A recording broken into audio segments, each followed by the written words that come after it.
Tu veux communiquer en ligne, mais est-ce que tu as défini tes objectifs?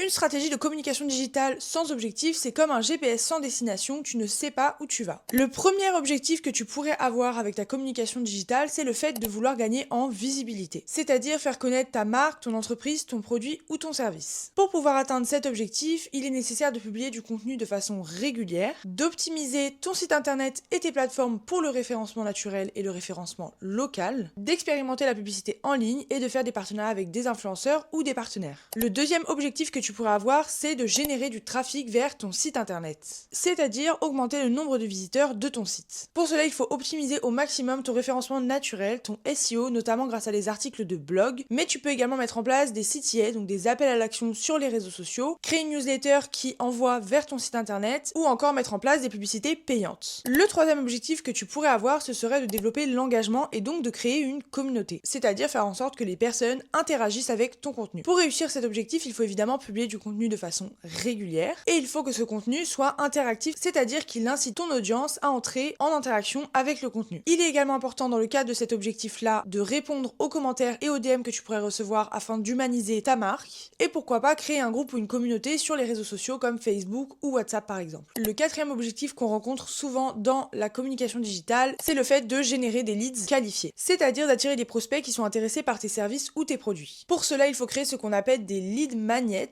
par exemple des guides gratuits, des webinaires, des e-books, etc. Tu peux également mettre en place une stratégie d'email marketing avec notamment des offres ciblées et tu pourrais mettre en place également de la publicité sponsorisée pour réussir à capturer ces leads, c'est-à-dire à attirer ces prospects en leur proposant de te contacter ou de remplir un formulaire. Le cinquième objectif, il consiste à augmenter tes ventes et à augmenter les conversions, c'est-à-dire à transformer davantage de prospects en clients. Pour réussir cet objectif, il est nécessaire d'optimiser au maximum ta page de vente et d'optimiser ton tunnel de conversion. Pour cela, tu peux notamment utiliser ce qu'on appelle des preuves sociales, c'est-à-dire tes avis clients, des témoignages, des vidéos UGC, etc. Mais tu peux également proposer des offres limitées pour inciter l'audience à passer à l'action. Ou encore mettre en place du remarketing pour relancer tes prospects intéressés. Et pour finir, le dernier objectif que tu pourrais avoir, c'est le fait de vouloir fidéliser tes clients. Pour cela, il faudrait que tu mettes en place dans ta stratégie de marketing un programme de fidélisation client. Tu peux également offrir un service client qui soit réactif et personnalisé, que ce soit via les réseaux sociaux, via un chatbot, etc. Et également créer du contenu exclusif pour tes clients comme une newsletter par exemple. N'hésite pas également à demander à tes clients de te déposer des avis et de te faire des témoignages de leur expérience dans ton entreprise pour pouvoir avoir davantage de preuves sociales. Selon toi, quel est ton objectif principal en communication digitale? N'hésite pas à me le dire en commentaire et si tu as besoin d'un accompagnement pour créer l'ensemble de ta stratégie de communication digitale, n'hésite pas à me contacter dès aujourd'hui.